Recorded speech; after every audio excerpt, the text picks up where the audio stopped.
Deixa que eu falo, tudo bem, galera? De volta aqui no canal, a gente precisa falar aí sobre a Europa, que era um atacante do Grêmio, o Grêmio, que era um atacante da Europa. O Biel já passou pelo Grêmio, mas acabou de chegar em Portugal e já estaria voltando para jogar no Grêmio, depois de ter passado pelo Bahia. E o Arezo, poxa, eu tava olhando agora, no mês que vem, em julho, vai fazer um ano que o Arezo está no Grêmio. E já se falou no Arezo voltando para a Europa, já falou no Arezo indo para o Penharol, já se falou no Arezo agora indo para o futebol italiano, para o Hellas Verona. Vem cá, tem algo aí que não está fechando essa conta. Eu tô chegando à conclusão que o Arezo realmente não quer ficar no Grêmio. Vamos falar sobre tudo isso, porque agora é esse momento da parada do futebol e, obviamente, que vai se potencializar a procura por negócios, porque o Grêmio tem uma lista lá de jogadores que não serão aproveitados, mas tem outra lista de necessidades, de jogadores que o Grêmio precisa contratar.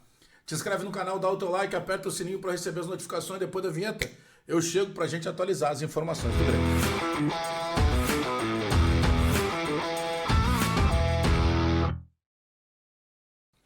Nesse vídeo, deixa eu te falar da Mais Ágil Assessoria. Tu tem saldo de FGTS a resgatar, parado lá no banco? Tu sabe que são situações muito específicas para que tu possa resgatar. Mas tu sabia que tu pode antecipar esse resgate? Pode, aqui, ó.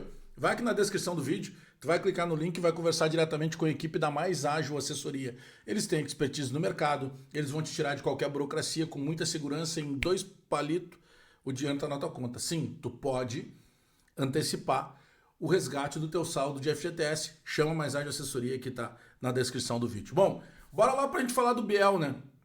É obviamente que todo torcedor do Grêmio lembra do Biel. Ele estava naquele time que eu chamava o time de pé de rato de 2022, quando a gente disputou a segunda divisão do Campeonato Brasileiro. E o Biel sempre foi um jogador de muita velocidade, de drible, né? Jogador pequeno, ali de 1,60 m e poucos e tal, um franzino. Eu lembro de um jogo muito complicado e que o Biel se destacou, e vocês vão lembrar. O técnico do Grêmio naquela ocasião era o Roger Machado, e foi um jogo contra o Operário de Ponta Grossa, lá do interior do Paraná. Nós ganhamos de 1-0 com o gol do Elias, o Elias Manuel, que está jogando lá nos Estados Unidos. E foi uma jogadaça do Biel, sabe? Jogada de agressividade, vai para a linha de fundo, cruza, e aí o Elias dá uma chapa e faz o gol. E eu citei o Roger Machado, porque naquela ocasião foi um jogo que depois o Roger reclamou bastante de estar sendo ofendido por torcedores do time do Operário lá do Paraná. Mas primeiro que foi um ano muito complicado, né? Tanto que eu chamava de o ano do time de pé de rato do Grêmio.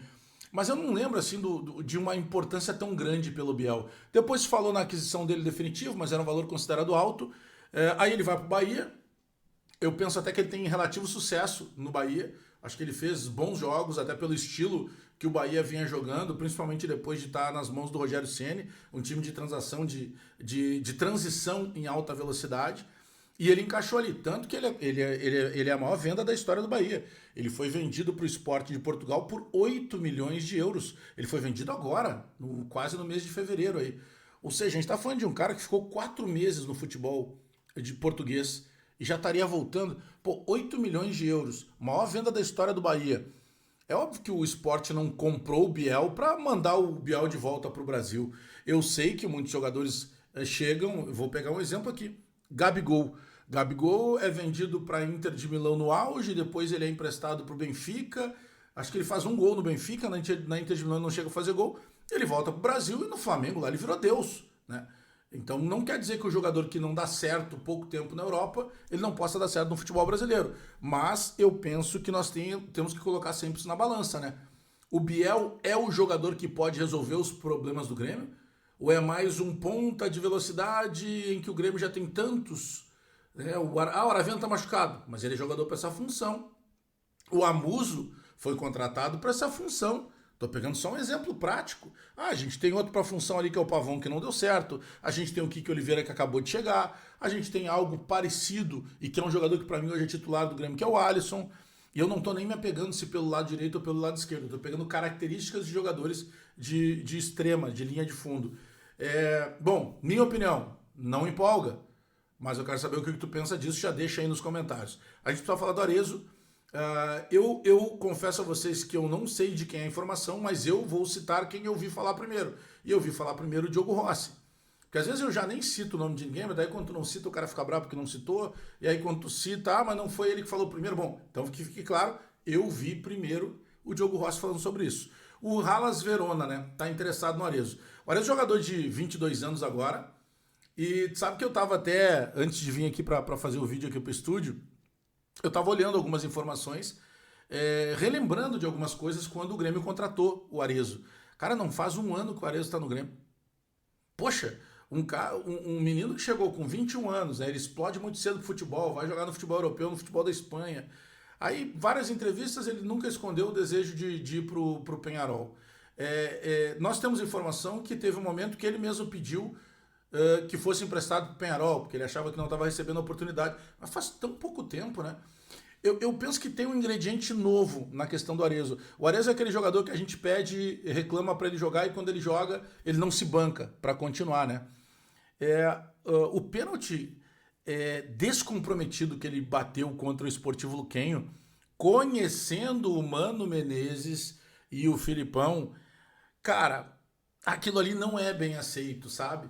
E aí, como eu vejo, mas é só minha interpretação, por favor, deixe nos comentários o que os senhores e as senhoras do outro lado da tela pensam. Mas na minha interpretação, ele já tá meio desleixado, assim, desde que ele chegou, sabe? E o cartão de visitas dele é muito bom. Ele estreia, ainda no ano passado, um jogo quando, em função das cheias, das enchentes, aqui no Rio Grande do Sul nós não podíamos jogar na arena, e foi um jogo que a gente mandou em Caxias, no Estádio Centenário. Ele entra em campo contra o Vitória, cara, ele sofreu o pênalti, deu passe de letra, finalizou o gol, e nós olhamos assim, caramba, quem é esse menino? Mas depois ele não teve tanta sequência, não vem tendo sequência agora, recebeu uma oportunidade contra o Sportivo Luquenho de ser titular e desperdiçou um pênalti batendo de forma bizonha. E, sabe, onde a fumaça há fogo? No futebol, nada é em vão. Se já começou, e eu citei alguns exemplos aqui de bastidores, de possibilidades dele sair, eu estou chegando à conclusão que realmente aquela informação anterior, que nesta lista de prováveis jogadores negociáveis do Grêmio, tá o nome do Arezzo, bom, eu começo a acreditar que realmente tá. Ele tem mercado, né? 22 anos, já jogou lá na Europa. Ah, não deu certo. Não deu certo. Mas já tem essa experiência, já não seria o primeiro momento, no caso, bata realmente essa proposta do Verona lá da Itália.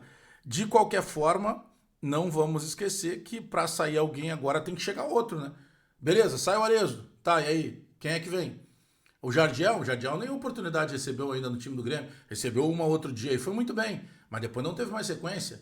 A gente só não podemos esquecer isso. Ah, o Arezzo não serve. Tá bom, então a gente precisa contratar alguém para depois pensar em liberar o Arezzo. Mas é só o que eu penso.